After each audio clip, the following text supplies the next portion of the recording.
So Zipporah was Moshe's wife, and Moses, his wife. And one second, I dropped something.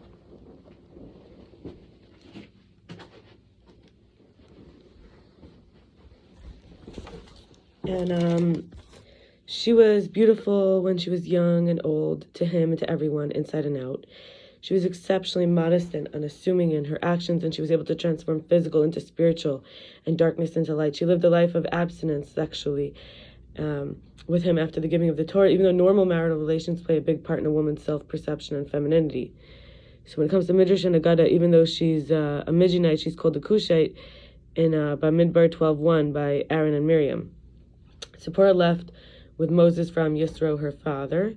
There's a tradition, Yisro had pirkei, king of Egypt's staff in his garden, and no one could approach it. Then Moses did, and Yisro knew he was the Redeemer, and so he brought him in and gave him his daughter for marriage, but returned home, and some say Moses divorced her before they parted, either with a writ, a bill, or orally. He was worried for their welfare, and they rejoined after the Exodus, and were there at the giving of the Torah. On the way, the Lord encountered him and sought to kill him. That's from Shemos, Exodus 4:24. And Zipporah cuts off her son's foreskin and saves his life, either the child or Moshe. One tradition says, Af and Chama came and swallowed Moses, leaving only his legs until the place of circumcision. They are the destructive angels of wrath and anger. And the Midrash says there's the backstory that Moshe asked Yisro to marry Zipporah, and Yisro said on the condition that the first son is an idolater, and Moshe accepted this, which is why only one wasn't circumcised, and why the danger only was once they left Yisro's house and were released from the vow. I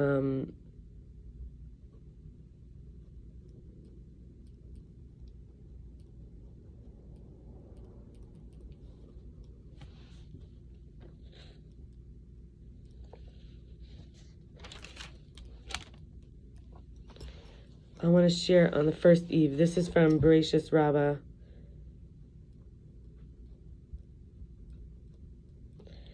18:4. It says, the man said, this time it is bone from my bones, flesh from my flesh. This one shall be called woman, because this one was taken from man.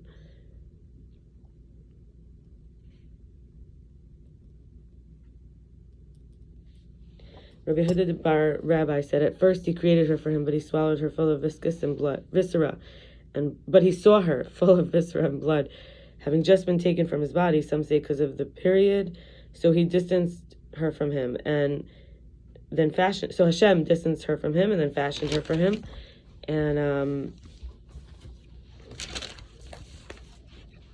a second time. That's bereishis Rabbah, so far. Then we have bereishis Rabbah 22:7.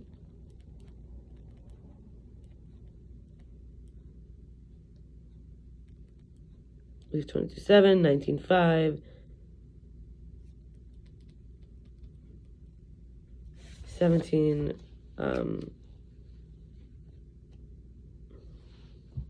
There's really a lot here. Bereishis Rabbah 18:2. I think I'll just say bereishis Rabbah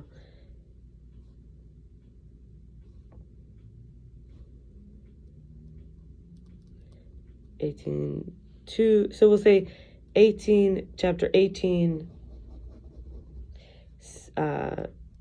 17 and 19 and 22. And let's see. Before we continue, I just want to see our sources.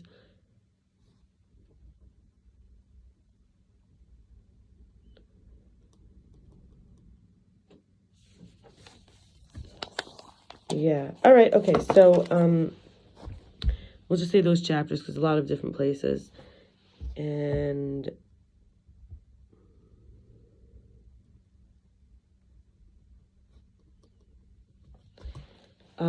bereishis Rabbah 22:7. Cain rose up against his brother Abel, and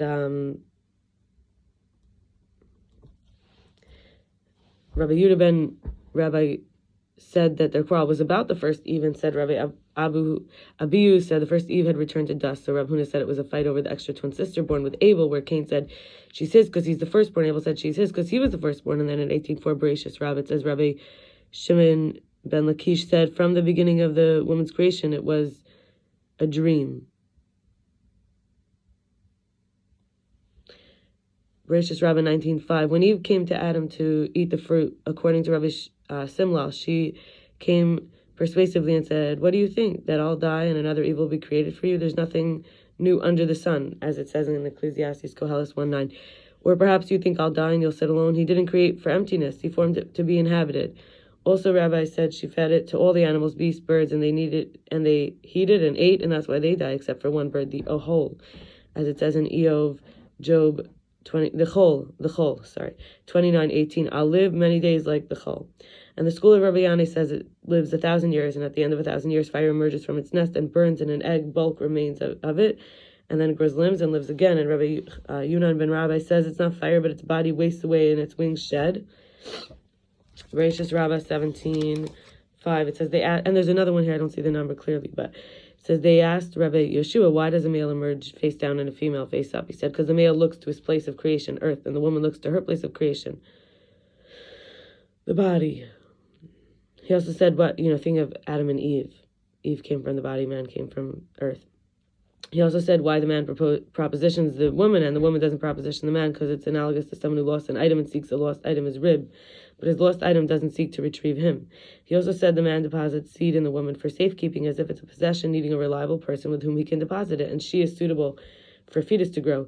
He said the women are called those without numbers because they were not counted in the Torah's censuses. He says women get the mitzvah of Shabbat candle because of extinguishing the soul of Adam, first man, and the mitzvah of Chala because she brought ruin on Adam, the first man, who was the chal of the world's completion.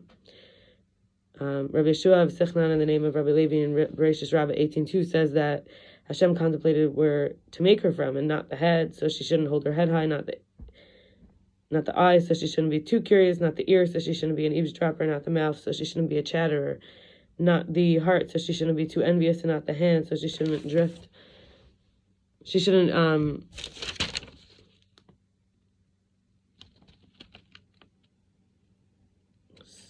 So she shouldn't be one who touches everything, and not from the foot. So she shouldn't walk off, rather from a covered place, even as one stands naked, one is covered. And in 18:3 it says, Rabbi Chizda said, woman is built like bread, broad below and narrow above, suitable for storage. Then devarim Rabbah 6:11 says Eve was actually taken from Adam's thigh. And the next topic I want to share is called the alphabet of sira. There's 22 Jewish, Babylonian, Aramaic proverbs. In this, 22 medieval Hebrew proverbs, half are borrowed from the Talmud, and half are only a pretext for the presentation of a number of legends surrounding Ben Sira. 5 can be traced to Talmudic and Midrashic literature, while the Hebrew commentary illustrating the proverbs with fables is much younger. So, the alphabet of sira, let's go back for a second and say, it's an anonymous text of the Middle Ages, 500 to 1500 AD, based on the Book of Sirach, which was the apocryphal Jewish work originally written in Lashon HaKodesh, Hebrew, the Holy Tongue, not the modern Hebrew, the original Hebrew, with ethical teachings written between 196 and 175 BCE by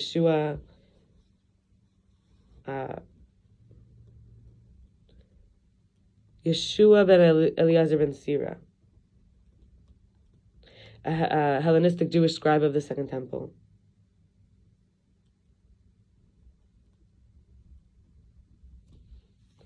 One, honor the physician before you have need of him. That's from Sirach 38:1. If a son doesn't conduct himself like a son, let him float on the water. Know on the bone that falls to thy lot, whether it be good or bad. Gold must be hammered, and the child must be beaten. Be good and refuse not your portion of good. Woe to the wicked man, and woe to his companions. Cast your bread upon the waters and upon the land, for thou shalt find it after many days. That we have koheles, Ecclesiastes 11:1. Hast you seen a black ass? Then it was neither black nor white. Bestow no good upon that which is evil, and no evil will befall thee. Refrain not your head from doing good. The bride enters the bridal chamber, and nevertheless knows not what will befall her. A nod to the wise is sufficient. The root requires a blow. A fool requires a blow. That's from Mishlei, Proverbs.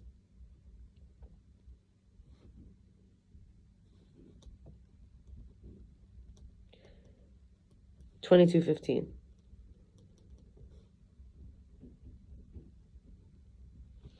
Then we have, he who honors them that despise him is like an ass. A fire when it's kindled burns many sheaves. An old woman in the house is a good omen in the house. Even a good surety has to be applied to for 100 morrows, a bad one for 100,000. Rise quickly from the table and you'll avoid disputes. In your business, deal only with the upright. If the goods are near at hand, the owner consumes them, but if they're at a distance, they consume him. Do not disavow an old friend. You may have 60 counselors, but don't give up your own opinion. He that was first satisfied and then hungry will offer you his hand, but not he that was hungry and then satisfied. After there's some Midrashim again, and we'll end with this. After the Lily, who spelled Lilith, left Adam because he wanted to dominate and be on top, but they were both of dust, so she saw herself as his equal. God sent 3 angels, Senoi, Sansenoi, and Semangiel, to get her, and she wouldn't go with them, but they said they had to kill 100 of her daily offspring. She says she'll kill 100, she'll kill human babies, and that she already had slept with the great demon Sami, who's really spelled Samael, and could not return to Adam. Like pirkei, the Rabbi Eliezer, and the alphabet of Ben Sira. That's like some of the Midrashim that it comes from.